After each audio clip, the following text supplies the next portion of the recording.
Hey, everyone, and welcome to episode number 87 of the Chris Rose Rotation, a production of JOMBOY Media. And we welcome to the show for the very first time a two-time All-Star of the Kansas City Royals, the hat backwards guy today, Whit Merrifield.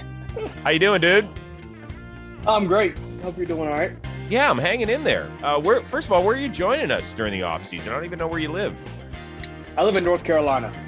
Yeah, born and raised here. Married my high school sweetheart, and it's been a good spot for me. My dad works for Wake Forest University, and I've always had a key over there to go and get all my hitting and whatnot done over there. So it's been good. You know, I looked at Wake Forest as a college. People don't know that is a tiny, tiny school. It's like less than 4,000 students, right? It's a very small school. My mom, my dad, my brother, and my sister all went there, and love Wake Forest. Went to South Carolina, but I still love Wake Forest, and Wake has been a tough school to root for throughout the years, but we've had some good years, and football teams coming off a ACC championship game, and basketball teams playing really well. So it's a fun time right now to be a Deke. You know, interestingly, I think when I worked at Fox, there were a couple of years I did the college football playoffs. And if I remember correctly, Wake Forest was in one of those big bowls. I forget if they were in an Orange Bowl or it was something that I covered big. Orange Bowl in 06. Yeah, that's what it was. Orange Bowl. I was there. I was there. Okay. So what, you were just what were you, like a junior in high school or something? Yeah. I was 07 graduate. So yeah, I was a junior in high school, and that was we never thought we'd have a chance to go to another Orange Bowl. So we hopped in the car, drove down to Miami, and it was a great time. Unfortunately, we lost to Louisville, but we had a great time. Yeah, no, I remember that well. So yeah, I was sniffing around your social media a little bit and saw you had posted a picture of Tim Duncan. So now it's all making sense. Yeah. What do you remember of that day when you grabbed the photo with the future Hall of Famer? Not a whole lot. I mean, I remember Timmy a little bit. That was kind of right into the age and where I really started getting into sports. Kind of everything was sports, and so I remember a little bit of Tim Duncan, Randolph Childress, Rodney Rogers. I remember them being that good. And then as I got older, I actually got the ball boy. Wake had some good years, and we had Chris Paul and guys like Josh Howard and just a bunch of really, really good teams. And I got the ball boy, and still that's one of the most fun winners of my life was ball boying out there and catching balls for guys at warm-ups and passing it to them and just kind of hearing what high level sports sounded like back then. I remember hearing Coach K swearing, dropping the F-bomb, and that was playing sports, you don't hear cussing when you're 11, 12 years old. And so I'm hearing Coach K, dropping F-bombs at the official and yelling at his players. And I'm like, oh man, this is what high level sports is like. Oh, this is different. So that was my first little taste of it. So you and I have something in common because I was a ball boy for 3 seasons for the Cleveland Browns growing up. Oh, wow. I bet that was fun. Oh, and this is when they were in their sweet spot too. This is in the late 80s. They won the division five years in the 80s. When I was growing up, I was a lifelong Browns fan. I still remember to this day what it was like the first time I ever walked into the Cleveland Browns locker room. There's Bernie Kosar's nameplate and Ozzie Newsome and Clay Matthews. And I was in between my junior and senior year in high school, and I was still starstruck. I can only imagine what it was like for you. No doubt. I mean, when you grow up and you're a big sports fan like we are, and then you cheer for a team, and then you get close to that team and you get to see it live and see it in person. It gives you a different perspective of what you're looking at and how hard these athletes work and how good they really are and how fast the game moves. I know the first time I got to go down on a field, I got to see a Wake Forest football game on the sideline in high school, and just seeing actually how fast and how hard those guys were moving and hitting each other. It was just eye-opening. And I think it wasn't long after I went to my dad and I was like, hey, Dad, I don't know if football is going to be in the cards for me moving forward. So that was probably the hardest conversation I've ever had, because my dad he's a huge football guy. High school football was his thing. And having to tell him, I don't know if it's for me, was one of the toughest conversations I've had. All right, I got to be honest. No idea when the baseball season is going to start, but when it's time for you to step up to the plate, you want to be able to deliver the lumber, take care of business. But did you know that more than half the men ages 40 to 70 deal with some form of erectile dysfunction? It's nothing to be embarrassed about, but it's something you want to take care of because you want to be able to step up to the plate. That's where our friends over at GetRoman.com/JOMBOY can help you save money and take care of business by speaking to a U.S. licensed healthcare professional. They're going to figure out a treatment plan. If medication is needed, they get to send it to your home. Just takes a couple of days. It's that simple. Doesn't mean you have to step into a doctor's office and get all embarrassed. Doesn't mean you have to step in line at the pharmacy. Who's next? Who needs their ED medicine? No, that's not it. You pick up the phone. You take care of business from the comforts of your own home. Once again, it is GetRoman.com/JOMBOY. Get $15 off your first month of treatment. You'll speak to a U.S. licensed healthcare professional. They'll figure out a plan that is right for you. And believe me, you'll be able to take care of business that someone special in your life will thank you for it. Well, for people that don't know, your dad played a half dozen seasons in the minors. Your mom was an outstanding tennis player in college as well. Now, Pops, you have to clear this up for me. Did he get called up to the Pirates and never played a game? Is that what happened? Yeah, basically. He was so he was a shortstop in college. He's a big dude. He's 6'4". He was 220 when he was playing. And when he got drafted, they moved him to third. And long story short, he came up with the Angels, was behind Doug DeCinces for years, and never had a chance there, and got traded to Pittsburgh. And September came around, and he got called up to play first. And my mom, so they were in Edmonton, Canada, was their AAA team. And so my mom, they were married, and my mom was in Edmonton, and my dad, I can't remember where they were, but they were on the road in AAA. They weren't in Edmonton. And so he called her via payphone, no cell phones back then, and said, "Hey, I got called up. Hop in the car and drive to the States."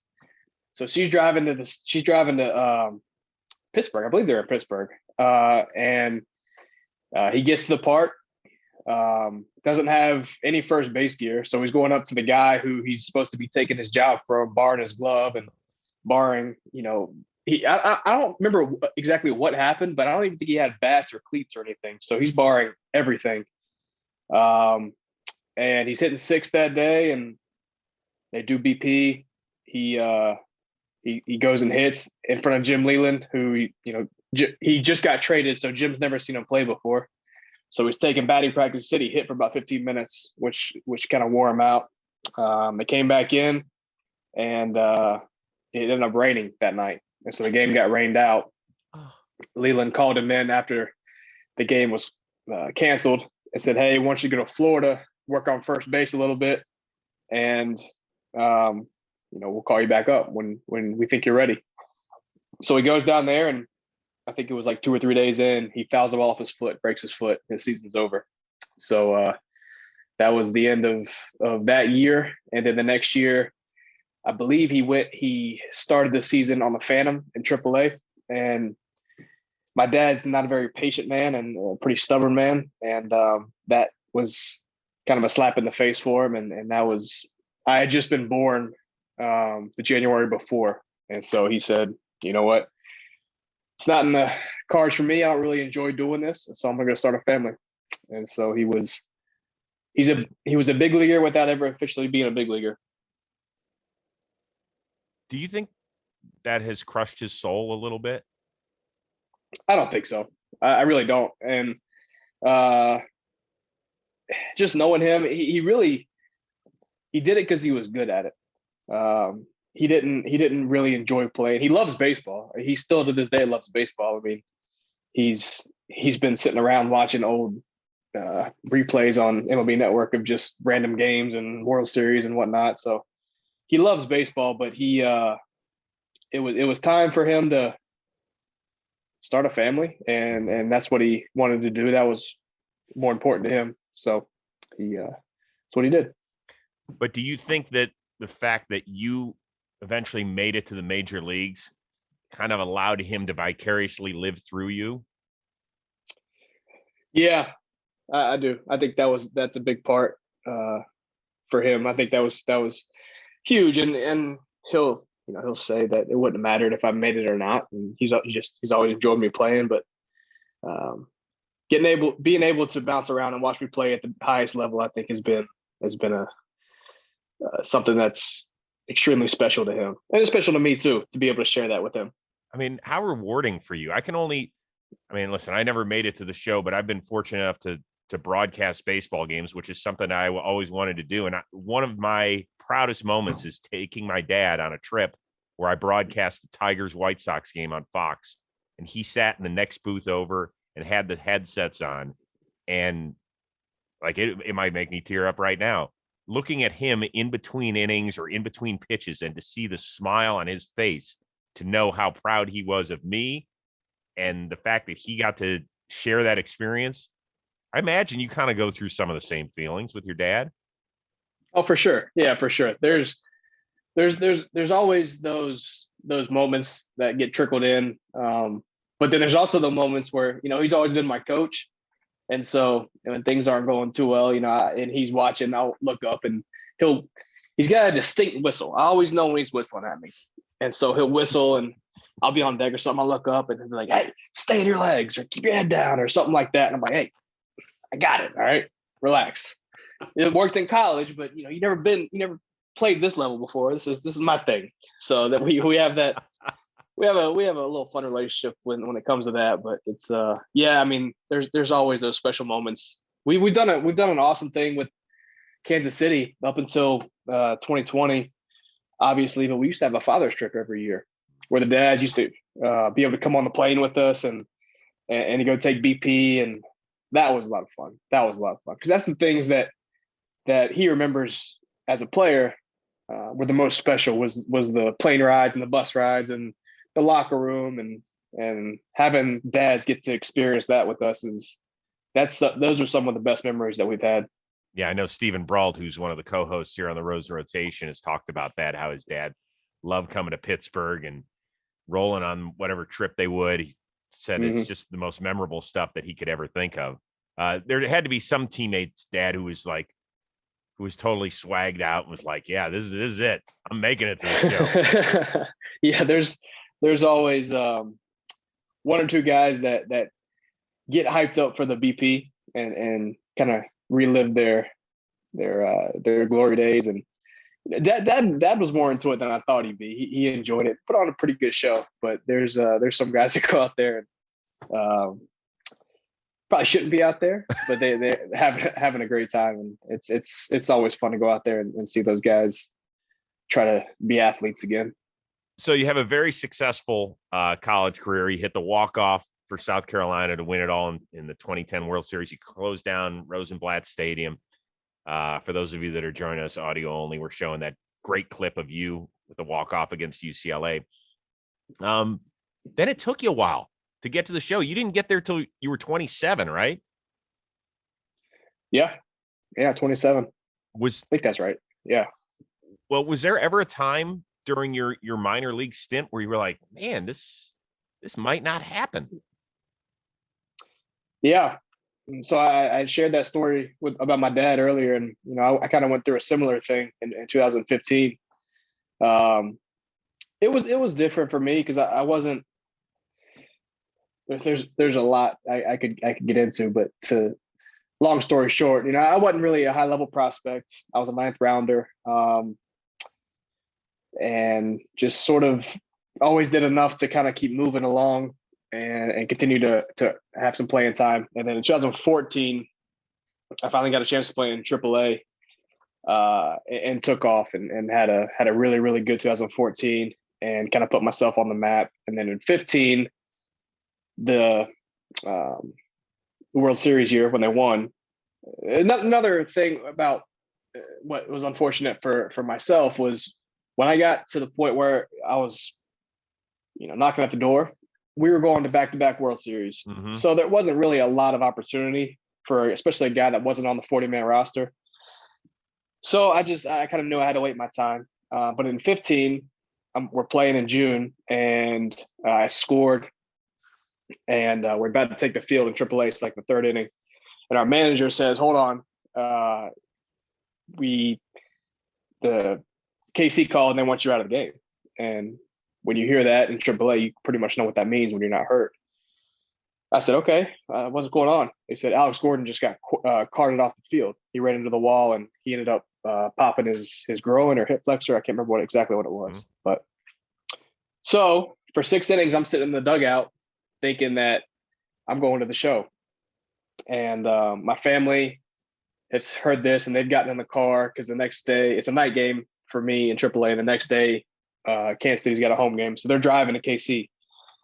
And game gets over. I go in. I start packing up, giving everybody's giving me a hug. Grab my bag, walk to the car, and our manager, as I'm walking out the door, comes and yells at me, goes, "Hey, come back in here for a sec," and tells me that the organization decided they were going to go with an extra reliever instead of filling the position player spot. So that was pretty heartbreaking. But as heartbreaking as it was, I still thought to myself, I'm on their radar. I'm the first guy that they thought of. And so when September comes and the rosters expand, they'll give me a call. September came, rosters expanded, no call. And obviously KC went on to win the World Series.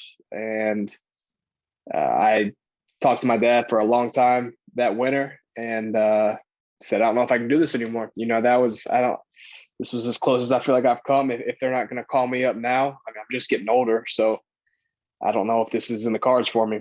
And he said he understood, he went through it, but he's just, the thing that he said that stuck with me the most was, once you take your cleats off, that's it. You can't put them back on. So I took that to heart and ended up, going out and giving it another shot and got called up at 16. You didn't break camp with the team, though. Didn't break camp with the team. At 15 and 16, I was the last cut out of camp. Oh. And then didn't make the team in 17 either. Hit almost 300 as a rookie. Didn't make the team in 17. Was down for I think 12 days. So it was we had some there's a lot of anger in those years.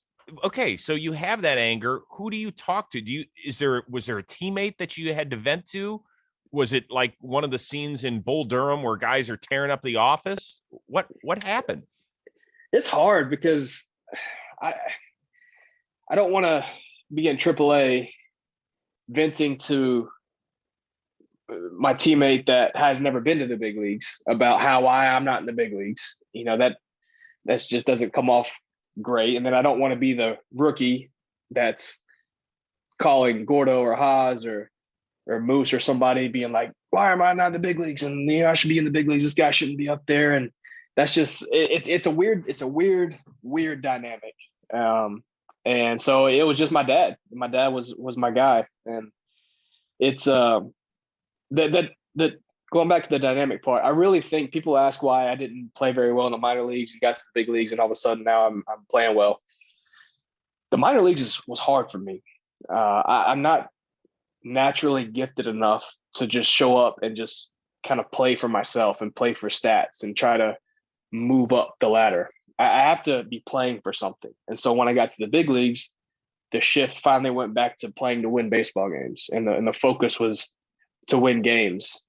So that was what I loved about, still love about being in the big leagues, and what I missed when I kept getting sent down, and it just kept really just grinding at me. So I was like, this isn't it. And I spent my time down there, and I was ready to get out of there. Do you think that's why your name gets put into trade talks so often, because people see you as a piece to the puzzle instead of the guy? I don't know. I don't know. I really, I'm flattered that teams see value in me and potentially want me. So I've had that trade talk around my name for a while. I mean, I feel like I can do a lot of different things. I can, I'm athletic. I'm durable. I can play multiple positions. Get me out of Kaufman, I can hit for a little bit of power, and I'm pretty fast. So I feel like there's value in my game, and I'm happy that my name has been thrown around these last couple of years. But I'm happy I'm in Kansas City.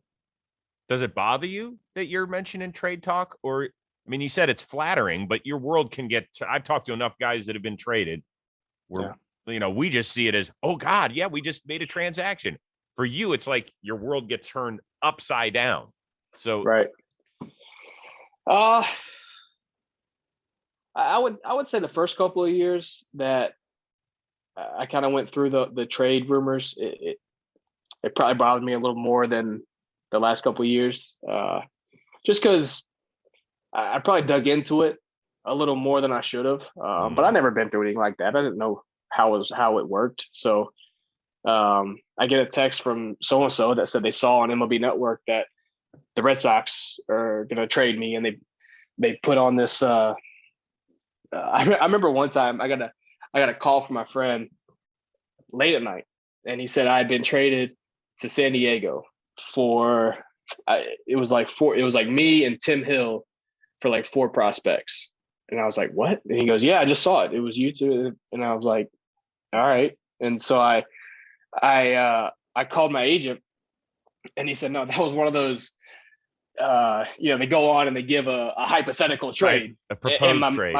My buddy thought it was a real thing. And so, stuff like that starts happening. And early in your career, you kind of take value in it. And then later on, I've realized there's a lot that goes out there. And the older I've gotten, the longer I've been with KC, the closer myself and Dayton have gotten. And Dayton's just the best. And he's honest and he's straightforward. And I know I can trust what he's telling me now over anything that I see on social media or hear from, friends or whoever. So Dayton's been, the last couple of years, it's been really nice to have Dayton in my corner. Tell your good friend that texted you about you and Tim Hill trade. Yeah. Lay off the sauce, man. Yeah, no doubt.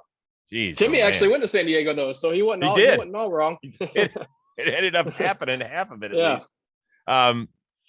Well, that's great that you have that relationship with Dayton Moore. I've heard that from a lot of guys over the years.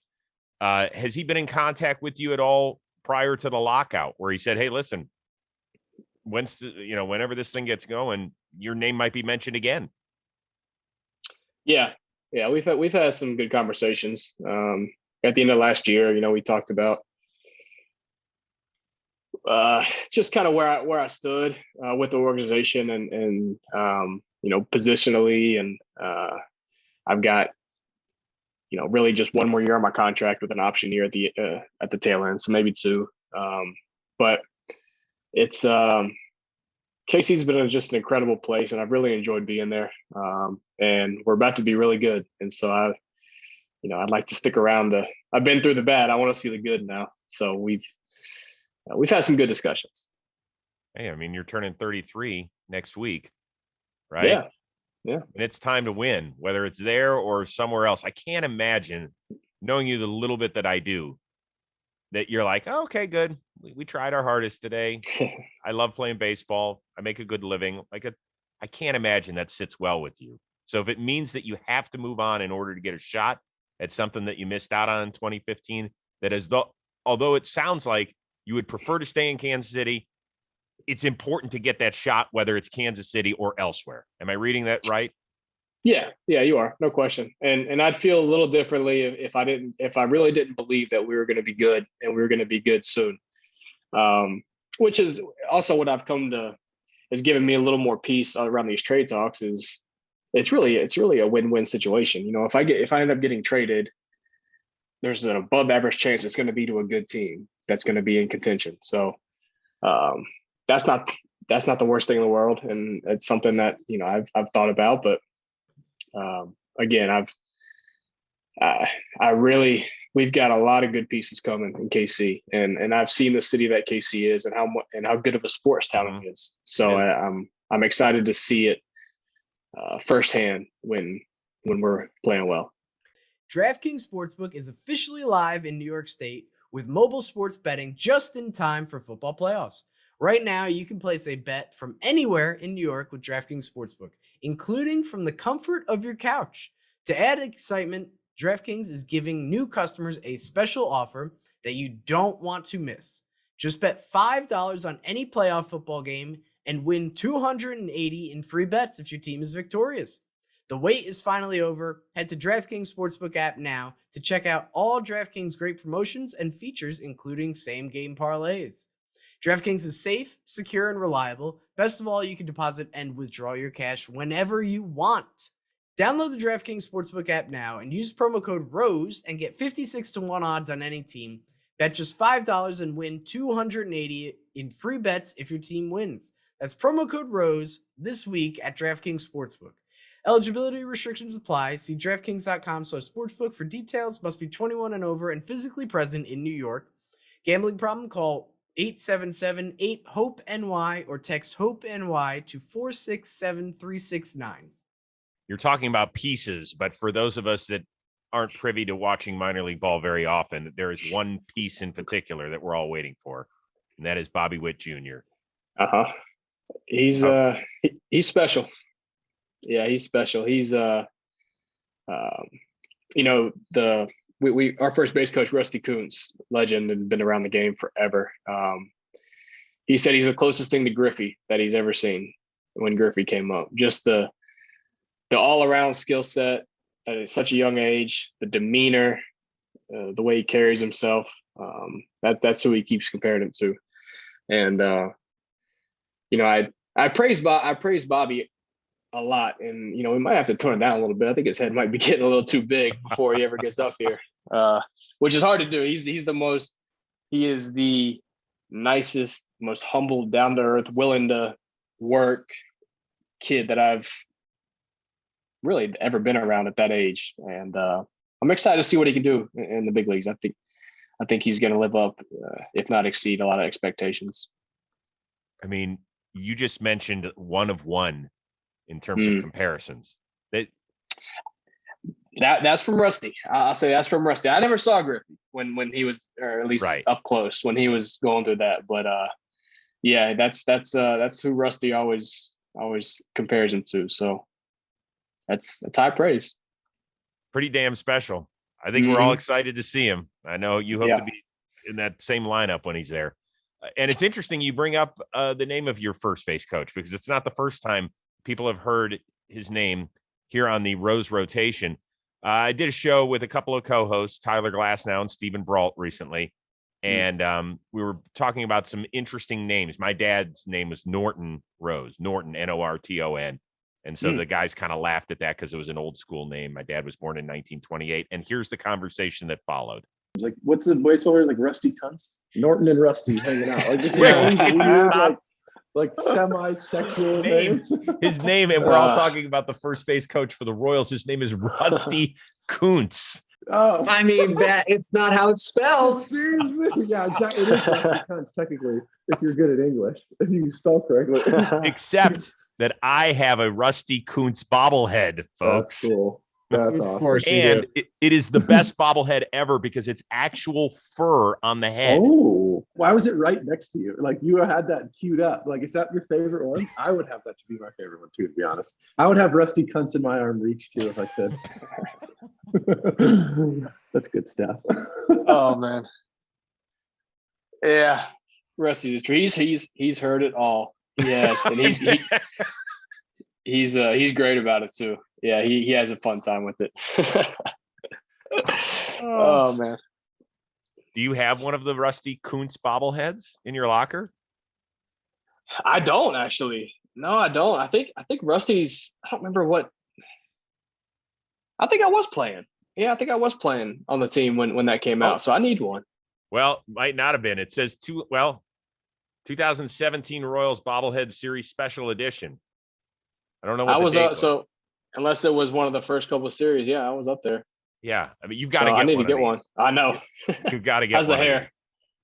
I mean, it's amazing. It's like a combination of a real, like a tennis ball, right? When you pull it out of the can, with a little extra growth on it. It's like the first cut of right off the green. So you combine tennis and golf. into one, and that's what you got. And the face, by the way, is dead on. Player. We call him player. He got a thing when he was a coordinator. He got tired of young guys calling him coach, so he started calling guys player. And so that's been his nickname. And man, what a treat! The most energy, and just it's every day, and it's genuine to him. But as energetic and easygoing and happy as that man is all the time, the minute things you get on his bad side and you get out of the way, he's got a fuse that people don't know about. That's a little bit scary. Really, he's a snapper. Oh yeah, he'll snap on you, and it's intimidating. But it's when Rusty snaps on you, you know you messed up, and so you better fix it quickly. I kind of dig that. I've known your all-star catcher, Salvador Perez, for a long, long time. What was it like to have a front row seat to one of the greatest powers, the greatest power season we've ever seen out of a catcher? You know, I've talked about this before with people, and it's hard to describe how impressive that actually was. Being that he did it in Kansas City, which means a couple of things. One, he caught 90% of the games, which for a catcher nowadays is hard to do. But he did it in Kansas City when it was 25 degrees in April and 125 degrees in June, July, August, even September this year. We had a hot September. He did it every day, wanted to do it every day, and still put on the offensive numbers that he did in a park that now I've played at every single park now in my career, is the hardest park to hit a home run in baseball.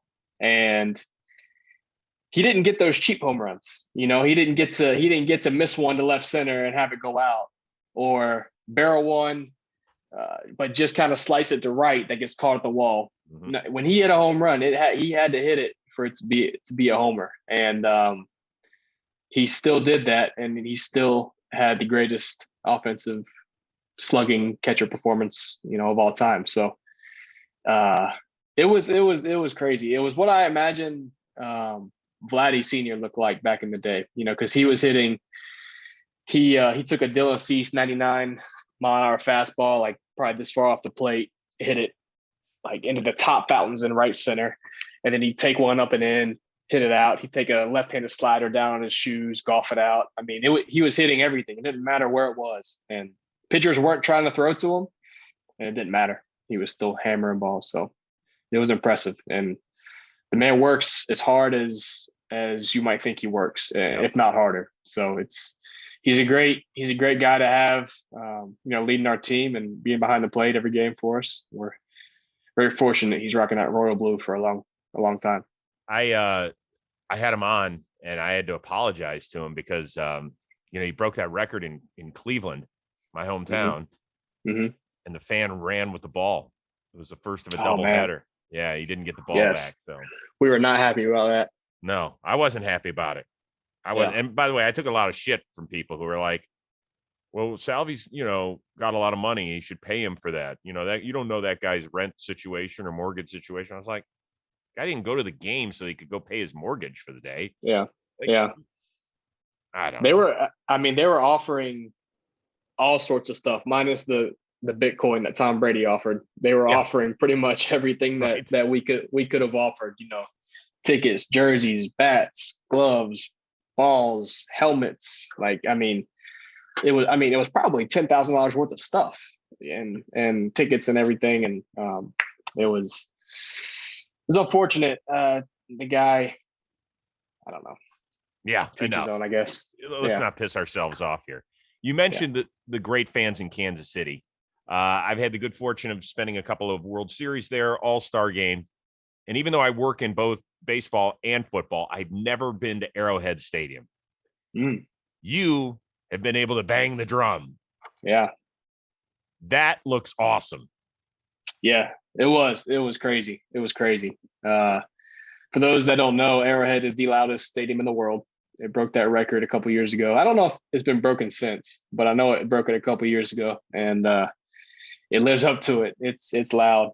And they asked me to do it, and I actually got to be on the field with Salvi. Salvi did it in, I think it was 17.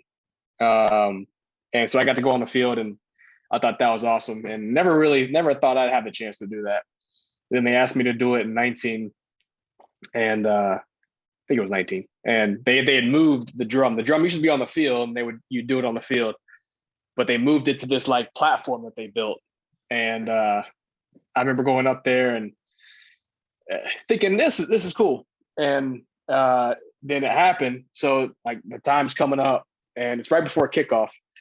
So team comes out on the field. I get to watch them up top, and people are saying hey to me, and you know it's cool. And then the person goes, "All right, you're coming up." And so they go come to the front of the glass and start waving your thing when they call your name. And so they take the field, and the jumbotron goes, "And today to beat the drum," and you see the whole stadium go and turn and look towards you. And I was like, "Oh my god, this is cool." And so I started waving the thing, and oh man, I was so nervous that I was gonna mess up the drum beat, because there's a lady like doing this, but you hear the bang delayed. And so in your head, you want to speed up to get on track, but she's like, "No, follow me." And so I was whacking that thing as hard as I could. And you got to do it for a while. I got pretty tired, and it was just, it was so cool. And then I got to go watch the game in the Hunt Suite for the game, which was like another level of watching a football game. It was one of the coolest experiences that I've got to do. When so what year was that? I think it was 19. Okay. Yeah, I think it was 19. Could have been 18, but I think it was 19. That's ballsy to wear a Chiefs 15 jersey and put Merrifield on the back. I'm just saying. They gave it to me. Yeah. Yeah, they gave it to me.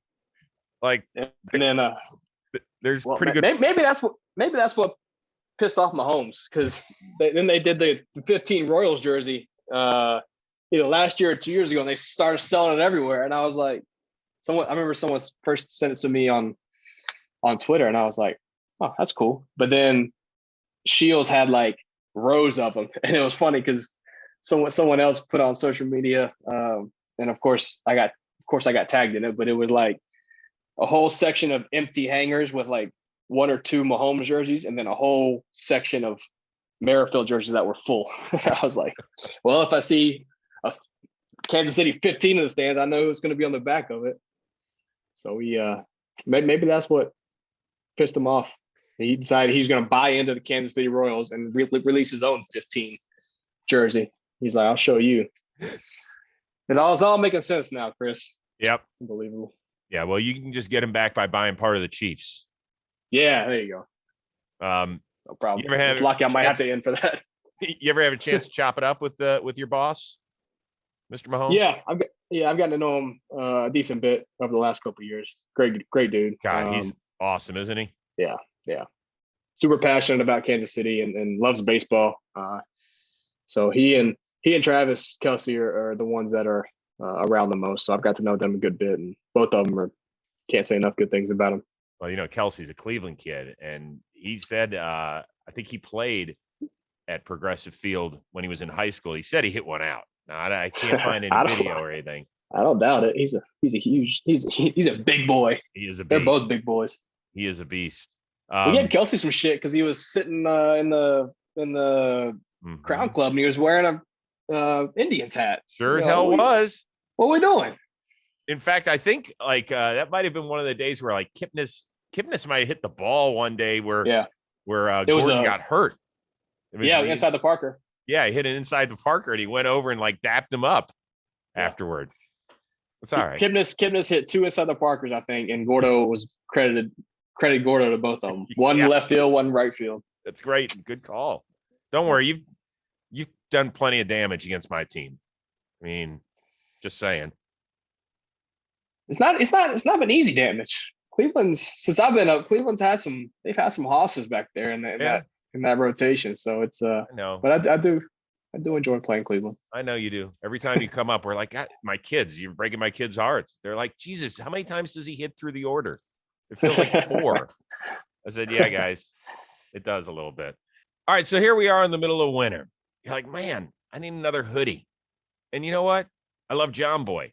So why don't we treat it like the old Reese's peanut butter cups, like 2 great tastes that go great together? Combine those things. Combine your love for JOMBOY Media, needing to stay warm by shopping at the JOMBOY Media store. In fact, special listeners of the Rose Rotation, you use the code word ROSE, you get 10% off your entire order. So we're talking about the great hoodies that are out there. You got blankets, you got regular shirts, you got t-shirts. We got everything that is possible. So if you love anything in JOMBOY Media, go to our JOMBOY Media store, use the code word ROSE, you get 10% off your order.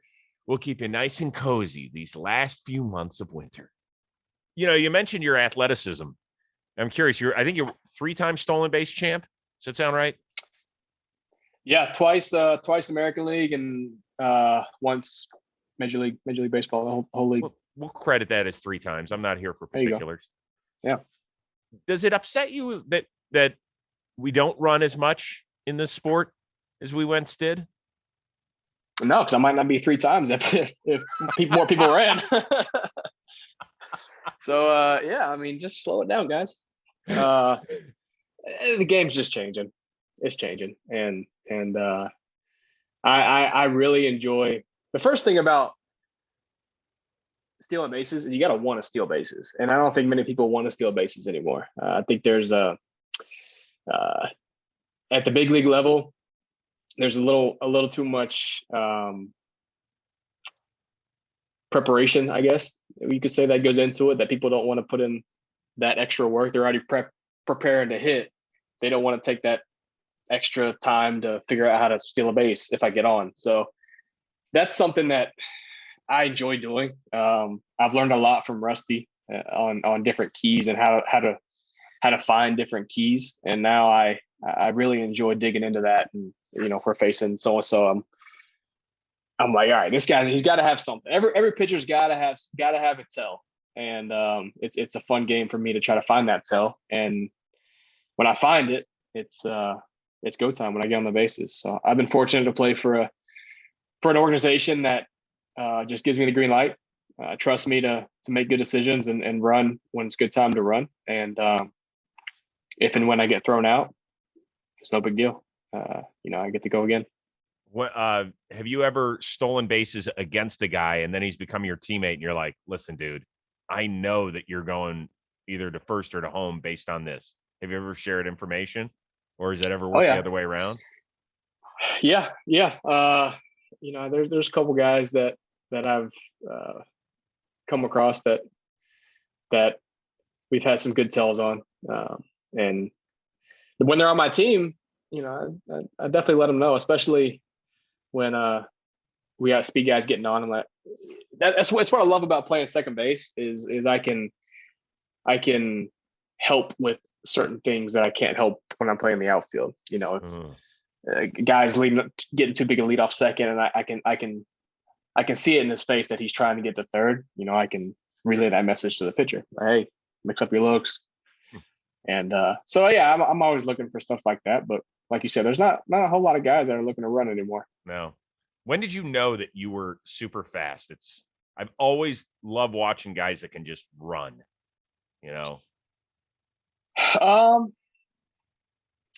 mean, I've always kind of been that little quick guy. When I was younger, it took me a long time to grow. I didn't really grow. My senior year of high school, I hit 4 home runs in a small field. So it took me a while to grow, but my dad always said, you know, have good fundamentals, your strength will come. And, but when I was like 12, 13 years old playing travel ball for my dad was our coach, I wasn't in the starting lineup. I wasn't a starting 9 because I just wasn't good enough. So I had to figure out a way to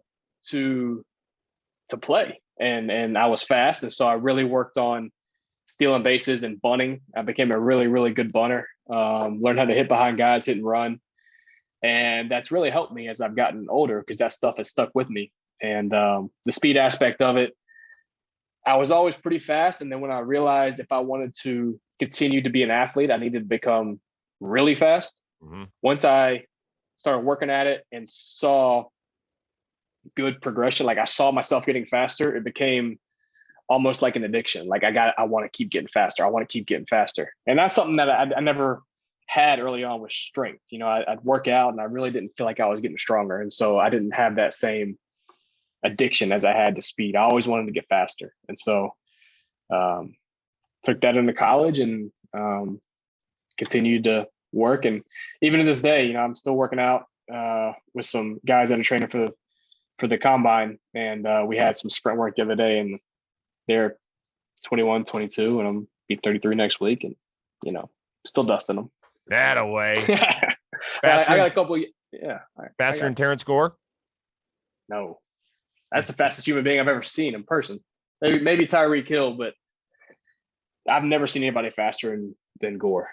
It's stupid. Really? He's crazy. He's a little guy, and he takes like Usain Bolt type strides, and he's at full speed like that. I swear he's going to I'm going to knock on wood when I say this, but the man is going to kill somebody sliding into second base or third base. He takes the latest slide and just full speed right into the bag. And if somebody has a bad throw and they get their leg in there, they get an early tag, I mean, he's going to kill somebody. But fastest human being I've ever seen, T. Gore. Did we ever put him on like a 100-yard dash or something ever, just to see how fast he can run? He told me back in he told me he was a 4.1 40. What? So I never saw it, but that's what he would tell me, and I believe it. I mean, I really believe it. It's crazy. Damn. It's full speed within 2 steps, and it's I've never seen anything that fast. So see Gore. Dyson's fast, and Dyson will tell you he's not as fast as Gore. Zumbaya. Mr. Zumbaya. What a treat that guy is. One of the best. Mm-hmm. Okay, a couple more. All right. When you got called up in 2016, you're joining the World Championship Royals, but it was a real interesting dynamic because their core players were pretty much your age. A couple of them might have even been younger than you. Yeah. Was that a strange clubhouse to walk into because of it, or? Kind of, when you think about it, you know, because I'm feeling like, you know, these guys are the veterans, and they are, you know, they've been in the big leagues more than I have, and talking to them. But then, you know, we go out, or, you know, go have dinner, and I'm like, man, you know, I'm older than you guys. I've seen more life than you guys have. You know, I should be the one that's withered and aged and can teach you guys things. And I feel like every time I need something, I'm asking you guys for advice. So it was a little strange if you step back and thought about it, but I was very fortunate to come up with those guys, because they were all fantastic. They taught me so much, and everyone in their own little way, whether it be Haas or Moose or Gordo or Dyson. I mean, Dyson was one of the most influential guys for me in my rookie year. He really was. And why is that? Just he I think understood more so than Haas and Gordo and Moose, kind of what I had gone through. Dyson was a 50th rounder.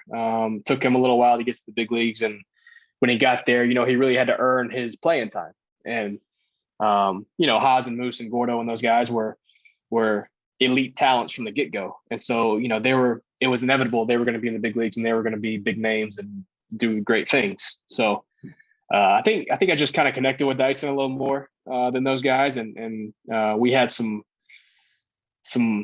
I guess more authentic, genuine talks than those guys did. And so he was awesome for me early, and I was so happy to have him back last year and just get to celebrate his 10 years last year, which was just an incredible milestone, and fortunate that he was on our team for that. Pretty cool. Did you see Haas's wedding? Did you see the photos of the royal wedding? Man, did I? What a treat that was. Were you there? No. I was not there. I would have loved to have been there, but no, I wasn't there. But I definitely saw and talked to some guys that were there, and good for him. Good for him. Casey's great, and love Haas. So it was. I'm sure it was just. It looked like the most incredible wedding I'd ever seen. Well, we know where some of that 140 mil went. No doubt. Damn.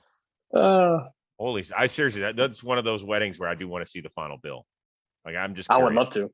Yeah, just curious. I mean, first of all, it looked like there were a zillion people there. I know.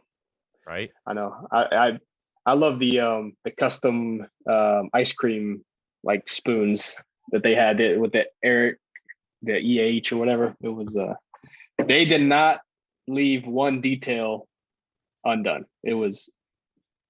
I never seen anything like it, and I wasn't even there.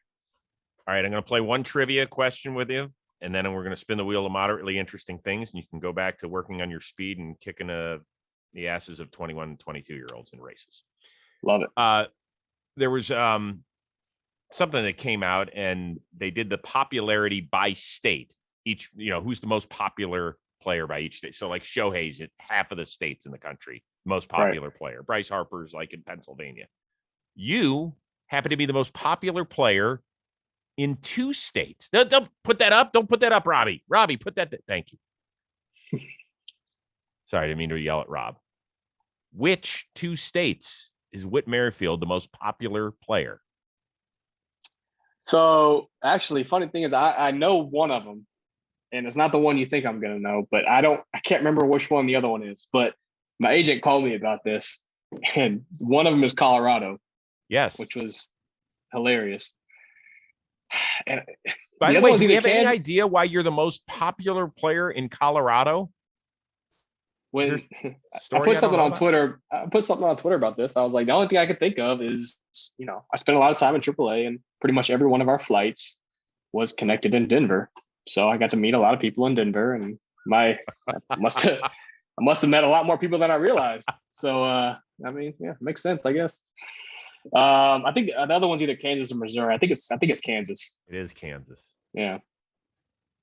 So yeah, shout out Colorado and Kansas. There we go.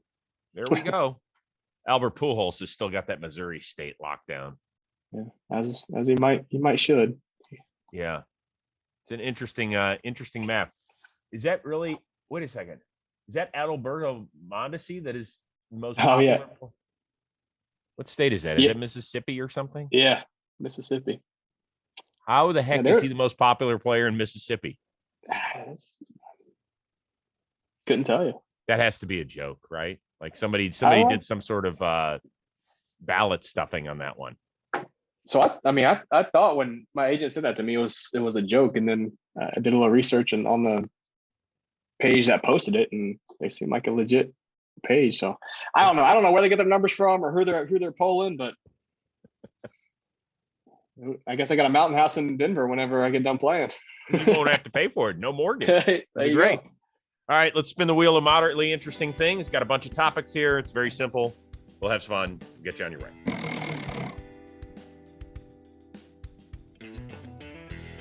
Toy Story. Okay. Well, your birthday is right here. We just had the holidays. The best toy you ever received as a kid. Remember what it was? Ooh. The best toy. I really loved when I was young. I don't remember if this was Nintendo or not, but you remember the projector, the duck used to go on the wall, and you had the little shotgun. Yes. I love that thing. That was one of my favorite things I ever got. I used to sit in the basement and shoot ducks all night. I forget what that was called, and I forget if it was Nintendo or not. But man, that was so much fun. Okay, good one. That's the one that stuck with me. That's not bad at all. Yeah. Okay, good one. I didn't think that would come up in today's conversation. Me either. Hey, it was good catching up with you again. By the way, are you keeping an eye on the whole lockout thing? Like, how much do you pay attention? Yeah, I'm our player rep. So I'm on the calls. Yeah. I got Gordo turned the reins over to me in 2020. So I've gotten to deal with COVID and I've gotten to deal with this. So thanks, Bang. Gordo. How we doing? It's been fun. We going okay? We're talking again.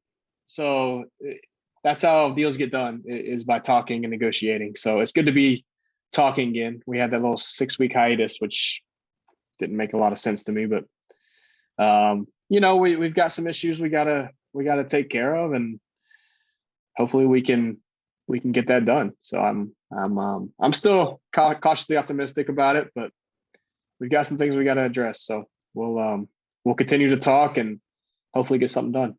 Is it a headache for you? Like, do you get a lot of calls from your players on the Royals and stuff? Like, are you constantly updating guys, or do you just shoot a text or an email and just say, hey, here's where we sit?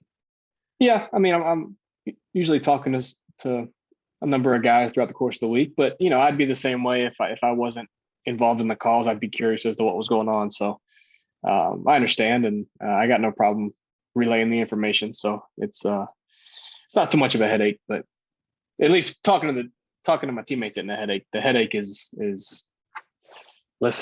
being on the calls and trying to figure out how we're going to get the deal done. That's the headache. Yeah. And I've said this to Glass now and Miguel Rojas and Lucas Giolito, all of whom are co-hosts on this show. And I will say it to you as well. I know you guys got to fight for what you fight for, and I respect the hell out of that.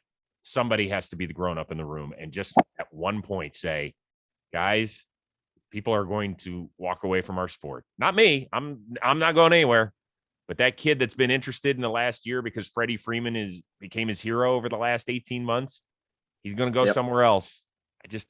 I hope everybody. You're exactly right. You're exactly right. Because I don't want it to happen. I love the sport too much. I don't want it to happen. I know. You and me both. We got a short window to play this sport. We've already lost one season, or half of a season due to COVID. I don't want to lose any more. So, we'll see. I hope. Fingers crossed, man. That's all I can say. All right, I have faith. Me too. It was great catching up with you. Enjoy the rest of your off season, which I hope will be short. An early happy birthday to you, and I really appreciate you giving me some time today. It's always fun catching up with. Thank you, Chris. Appreciate it. Thanks for having me.